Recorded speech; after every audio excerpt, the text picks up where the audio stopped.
Not my foreman, not my accountant, not even my own son. It was my daughter-in-law who stood up at the Christmas dinner table and told a room full of people that I was holding the company back. That I was the reason we weren't growing. That everyone in that building knew it, but nobody had the guts to say it to my face. She looked right at me when she said it. I picked up my coffee cup, took a slow sip, and set it back down on the coaster my late wife had picked out at a craft fair in Stratford about 15 years ago. I looked at the table, pine solid. I'd built it myself the winter after we moved in. I didn't say anything, not then, but I want to tell you how we got there because it didn't start at Christmas. It started 3 years earlier, on a Tuesday afternoon in October, when my son brought his girlfriend to the shop for the first time and introduced her as the woman I'm going to marry. Her name was Cassandra. I'll call her Cass, because that's what everyone called her in the beginning, before she decided she preferred the full name. My son's name is Ryan. He's 31 now. He started working at the shop part-time when he was 16, sweeping floors, stacking lumber, learning the difference between spruce and Douglas fir just by touching it. I built Faulkner millwork. I'll say that plainly, because it matters to the story. 23 years. Started in a rented bay in a strip of industrial units just outside Guelph, Ontario, with one table saw, a used planer, and about $8,000 I'd scraped together after my father-in-law lent me the rest. By the time Ryan was in high school, we had 14 employees, a second location in Cambridge, and a contract with a mid-sized developer doing custom trim work on infill townhomes across the region. We were never fancy. We were reliable. In the trades, reliable is everything. When Ryan finished his technologist diploma at Conestoga, I brought him in full-time. Project coordinator at first. He had a good eye and better instincts than I'd had at his age. I genuinely liked working alongside him. We had coffee together every morning before the crew arrived, talked through the day's work, argued about hockey when there was nothing urgent. Those were good years. Cass came from the financial side of things. She had a business degree from Western, had worked 2 years at a consulting firm in Toronto, and had moved back to the area, her words, to find something more meaningful. She was sharp. I noticed that right away. She asked good questions on that first tour of the shop, the kind of questions that told me she'd done some homework before coming in. I liked that. I told Ryan afterward that she seemed impressive. I meant it. They got engaged the following spring. I threw them a small party at the house, maybe 30 people, family and close friends, patio lights, a cooler full of Molson Canadian and Sleeman. Sandra next door brought butter tarts. It was a good night. I stood on the deck and felt something I hadn't felt in a while, something that felt like the future filling in. My wife Donna had passed 4 years before that, ovarian cancer, diagnosed in March, gone by September. The speed of it still doesn't feel real sometimes. Ryan was her whole world, and she was a big part of his, and when she died I think we both walked around the edges of our own grief for a long time without quite meeting in the middle of it. That party, his engagement party, was the first time in 4 years I thought she would have been happy to be standing right where I was standing. I should have paid more attention to what happened at the end of that night. But I was feeling good, and I let it slide. What happened was this.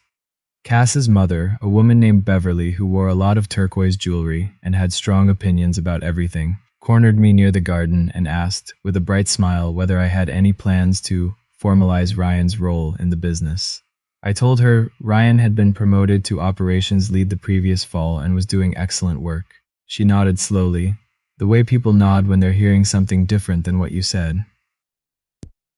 I just mean, she said, in terms of ownership, whether Ryan will have a real stake. I told her that was a conversation for Ryan and me to have in our own time. She smiled again and said, of course. Donna would have caught that. She always noticed the things people said while pretending not to say them. About 4 months after the wedding, Cass joined the company. Ryan had brought it up carefully over a few separate conversations, framing it as a business decision rather than a favor. She had strong skills in finance and marketing, he said. She could help us with the parts of the operation I'd always handled loosely: costing, proposals, the website, which hadn't been updated since 2019. He wasn't wrong about any of that.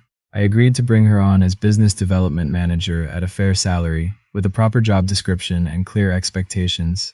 The first few months were genuinely useful.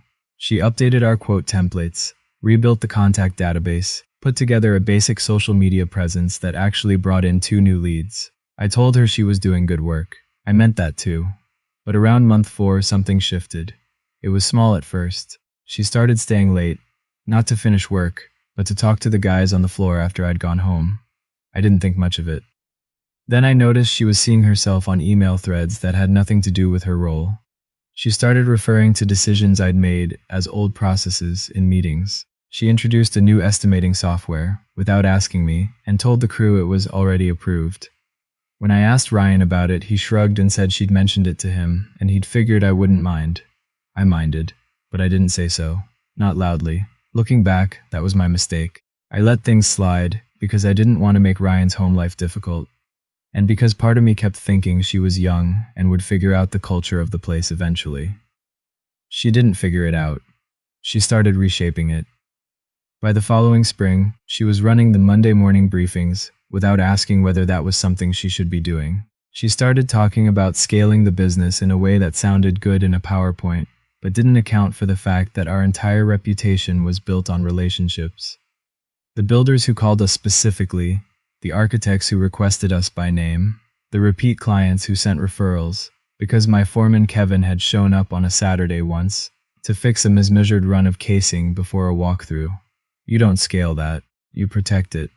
She also started telling people, not in meetings, but in the way things get said between people who think they're out of earshot, that I was as resistant to change, that I was risk-averse, that Ryan had all these great ideas but couldn't implement them because his dad was stuck in the past. I heard about it first from Kevin, then from our estimator, a quiet man named Paul who'd been with us for 9 years and wasn't the type to stir things up. He came to me on a Friday afternoon and said, carefully, that he thought I should know what was being said. He didn't enjoy telling me, I could see that. I thanked him and told him I'd handle it. I went home that evening and sat at the kitchen table for a long time, with a cup of tea gone cold. I thought about Donna and what she would have said. She had a phrase she used when people mistook her patience for weakness. Let them show you who they are before you show them what you know. So I waited. The Christmas party that year was at my house. It had always been at my house. My father-in-law had started the tradition back when the company was tiny, and it had just continued, year after year. A sit-down dinner for the crew and their partners. Same menu Donna used to make. Prime rib and roasted potatoes and a green bean thing she'd gotten from a neighbor years ago. I'd kept the tradition after she passed because the guys seemed to appreciate it, and because, honestly, I needed the routine of it. Ryan and Cass arrived early. She'd offered to help set up, which I appreciated. We worked around each other in the kitchen without much tension. She made the gravy. I'll give her that. The gravy was excellent. 14 people at the table by 7 o'clock. Ryan was at one end, I was at the other. The conversations you'd expect. Hockey, the new arena rink going in near Cambridge. Somebody's kid making the regional rep team, Kevin's new truck. Easy, warm. The kind of table I'd always wanted in that house. I don't remember exactly what started it. I think Paul had made some offhand comment about a project I'd turned down. A large volume tract housing contract that would have required us to bring on 8 new guys and lease additional equipment. I'd passed on it after thinking it through carefully. Too much exposure for where we were financially, and the margins on that kind of volume work were thin compared to our custom contracts. Cass had pushed for us to take it. I'd said no. So when Paul mentioned it, just in passing, something like probably smart to keep it manageable, I saw her set down her fork. Actually, she said, I think it's worth being honest about this, since we're all here. The table got quieter, the way tables do. The reason we didn't take that contract, she said, isn't careful management. It's because certain people in this company are afraid of growth. And everyone here knows it. Everyone who works there knows it. She paused. I just think at some point, someone has to say it out loud. She looked at me. You're holding this company back, she said. And I think deep down you know it. I want to tell you I felt rage. It would make more sense if I had. But what I actually felt in that specific moment was something colder than rage. Something very quiet and very clear. I looked at her. I picked up my coffee cup. I set it back down. I said, how long have you been at the company, Cass? She blinked. 2 years. 2 years, I said. And how many of those years were profitable? That's not just the question, I said. A pause. Both, I said. Good. I let that sit for a moment. And in those 2 years, have you ever seen the ownership documents for this business? Ryan's head came up slowly. I didn't look at him yet. I don't see what that has to. It has quite a bit to do with it, actually, I said. Because here's what I'd like you to think about, Cass. You've been here 2 years on a salary, doing good work in some areas, and I've never said otherwise. But you've also spent a fair bit of that time telling people that you're the one with the vision, and I'm the one in the way. I paused. So before you tell this table what the company should be doing differently, maybe it would be worth understanding who actually owns it. She looked at Ryan. Ryan was looking at the table. Ryan, she said. He was quiet for a moment. Then he said very carefully, Dad holds the shares, Cass. 100% of them. He always has. The room was very still. She turned back to me. That doesn't mean. It means, I said, that you've been spending 2 years managing a company that isn't yours, telling the people who work in it that the man who built it is the problem, and planning expansions on an asset you have no ownership stake in. I wasn't raising my voice. I want to be clear about that. I'm not angry, I said, because it was true, but I think you owe Paul an apology, and Kevin. Because they've been listening to this for a while, and they come here every Christmas because they respect this company. Not because of a strategy you wrote in a spreadsheet. Cass stood up. She was very composed, which I'll say was impressive under the circumstances. She excused herself and went to the bathroom. Ryan followed her. The table stayed quiet for about 20 seconds, and then Kevin, bless him, said, So, are we doing dessert, or? And just like that, it broke. The laughter was soft, relieved, the kind you let out when something uncomfortable has finally been named. Ryan and Cass came back to the table.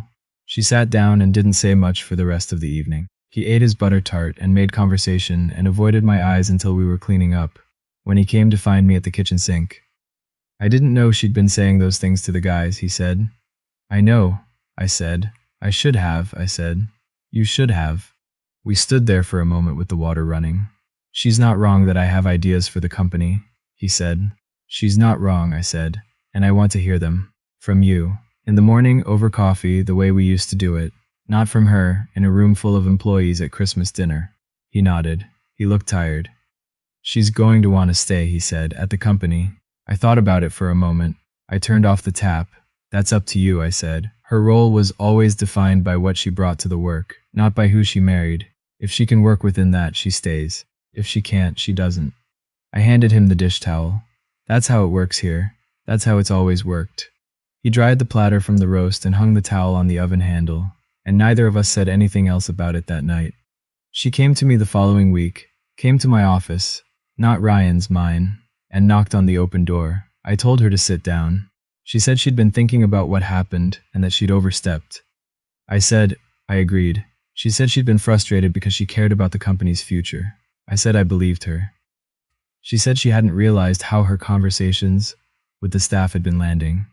I said very honestly, I think you knew more than you're giving yourself credit for. But I appreciate that you're here. I offered her a restructured role, narrower scope.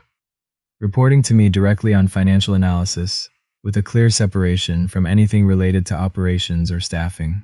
No more Monday briefings, no more already approved software rollouts. She took it. She sat across from that desk and said yes with the particular stillness of someone accepting terms they don't love because they've run out of better options. The arrangement has held. It's not warm between us, and I don't expect it to be. But the work gets done, and the guys on the floor know where things stand now in a way they didn't before. Paul told me a few weeks later that the shop felt different. I knew what he meant without asking him to explain it. Ryan and I still have coffee in the morning before the crew comes in. We talk about the work, about what's coming in and what's going out and where we want to be in 5 years. He has ideas. Some of them are good. Last spring we added a small finishing line for pre-primed interior doors.